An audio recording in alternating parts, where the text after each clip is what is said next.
My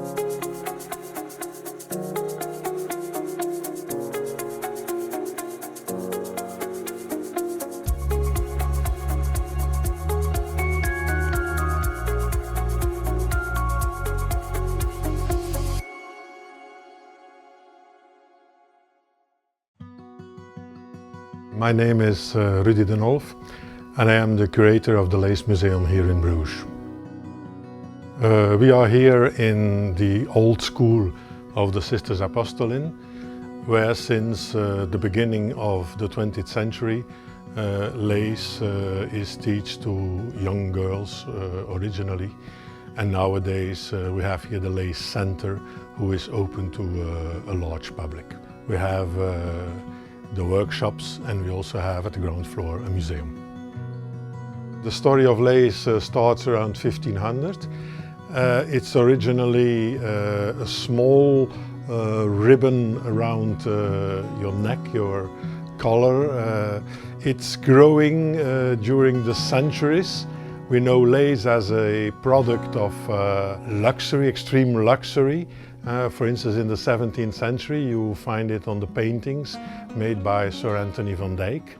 It's extremely expensive from the beginning, has always been unaffordable, very expensive, only for the elite. And certainly nowadays, I think lace, for instance, wedding dresses, are only for the royals and not for middle class, and certainly not for lower classes. It's basically here in Flanders, it will be bobbin lace. In Italy, it's mostly needle lace. Lace in Bruges is certainly in the 19th century linked to the extreme poverty of the population here in Bruges. There was no industry, and women were forced to make lace in order to survive here. Since the 19th century, of course, things changed. You got more and more machine-made lace, of course. Let's say that handmade lace as a commercial activity was exercised between the two wars. After the Second World War, lace became more and more a hobby and not anymore an activity to make money. Here in this institution we have workshops, we have teacher training, we are editing a magazine about lace, and this is important to preserve the heritage, the immaterial heritage of making lace. It's the only place here in Bruges where you still can see people making lace, learning it, studying it, making patterns even, work in a creative way with lace.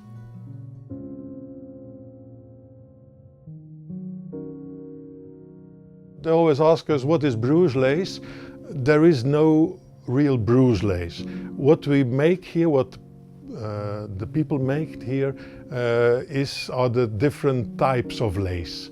Originally, names of lace are linked to cities, like Bruges, like Paris lace, like Mechlin lace.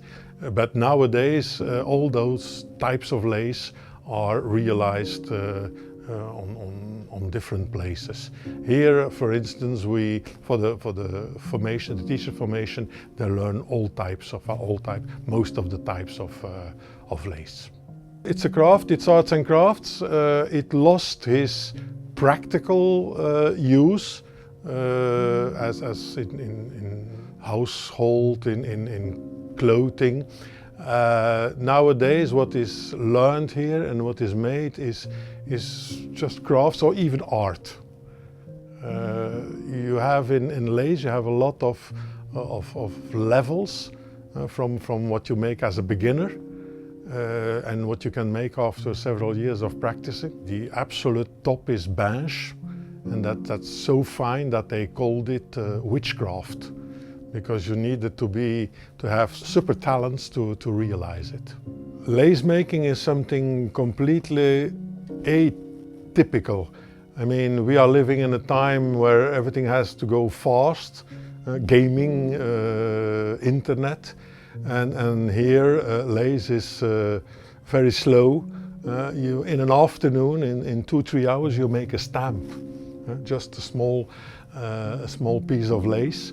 I don't make lace myself, but my people who come here, they say that it's very relaxing, it's interesting. As we have also a lot of older people, it's keeping going their mind, and it's defying. I mean, they always want to go further, more difficult patterns, more complicated patterns. That's why also it's interesting that we have behind me a fantastic collection so that we can show samples to stimulate them to go further. Not anymore in like before in a financial, but in a self-fulfilling context.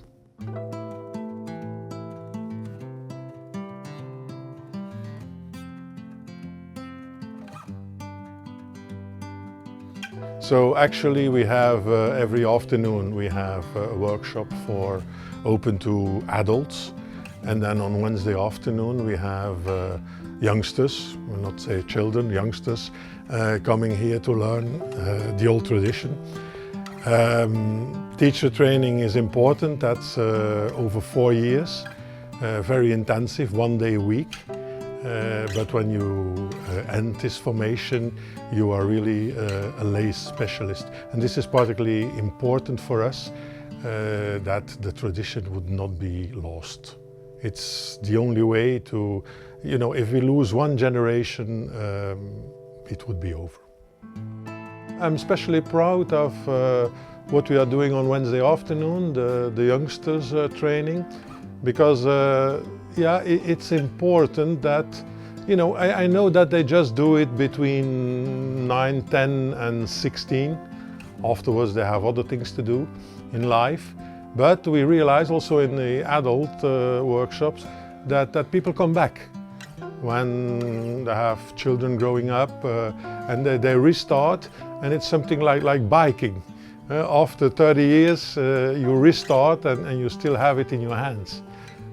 So it's very important to start young. It's a little bit atypical. Of course, youngsters are yeah, more interested in iPads and in gaming, but this is so fantastic. I'm so proud that we have 10, 15 young people coming here every week and coming back every week. That's the most important. Everybody can come here on Wednesday and start for free for a few weeks to see. We give them the material, the cushion, the bobbins, so they can start and see if they like it. Of course, it's important to learn them the technique by doing things, modern things. For instance, using colors, using 3-dimension patterns to make it, you know, interesting for them. And that's why I'm so proud also of our teachers who are so flexible to make a lace something modern. There's one thing we want here is to show that lace is not something for old women in dark little houses. It's something also that can be modern, that can be interesting, passionating for everyone.